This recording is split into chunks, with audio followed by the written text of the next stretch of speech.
اللہ تعالیٰ نے حضرت محمد صلی اللہ علیہ وسلم کے صدقے سے ہم پر بڑے انعامات کو برسایا ہے۔ جیسا کہ کل قیامت کے دن پوچھا جائے گا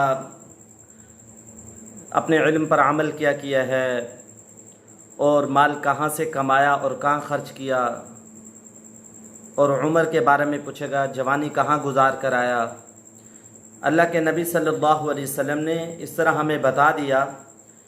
کہ مال جب اللہ تعالیٰ دے تجھے، اس کے سب سے زیادہ مستحق پہلے کون ہیں؟ آپ صلی اللہ علیہ وسلم نے ارشاد فرمایا، جیسے حدیث مبارکہ ہے، اذا اعطى الله احدكم خيرا فليبدأ بنفسه واهله۔ جب اللہ تعالیٰ تجھے خیر دے، خیر سے مراد مال و دولت ہے، یعنی یہ مال و دولت اچھی چیز ہے جب اس کو اللہ اور اس کے نبی صلی اللہ علیہ وسلم کے طریقے پر ہم خرچ کریں گے، اس کو اپنے رشتہ داروں پر، اپنی جان پر، تو اللہ کے نبی صلی اللہ علیہ وسلم نے فرمایا پہلی بات جب اللہ تجھے یہ مال دے تو سب سے پہلے یہ اپنی ذات پر تو اس مال کو خرچ کر، فَلْيَبْدَأْ بِنَفْسِهِ والی، یہ تیرے لیے بہتر ہے۔ اور دوسری بات یہ فرمائی آپ علیہ الصلوۃ والسلام نے، جو تیرے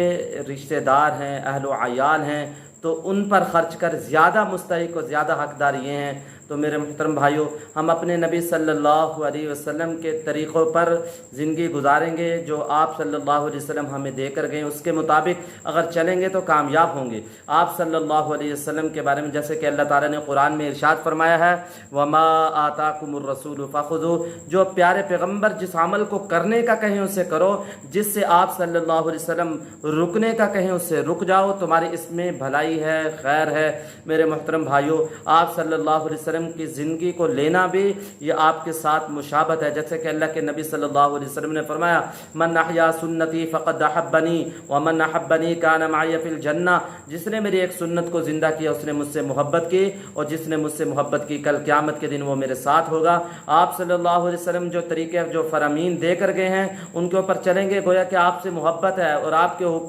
کے حکموں کو لے رہے ہیں تو گویا کہ آپ سے محبت ہے۔ اس لیے ہم جب اللہ تعالیٰ یہ مال و دولت دے، پہلے اپنی ذات پر، اور دوسرا اپنے اہل و عیال، جو اپنے گھر کے بچے ہیں، اپنے گھر میں بیوی ہے، اس کے اوپر اپنے رشتہ دار ہیں، ان کے اوپر خرچ کریں گے، اللہ تعالیٰ اس مال کو ہمارے لیے خیر کا ذریعہ بنائیں گے، دنیا میں بھی اس کا بہت زیادہ اجر دیں گے، آخرت میں بھی اجر عطا فرمائیں گے۔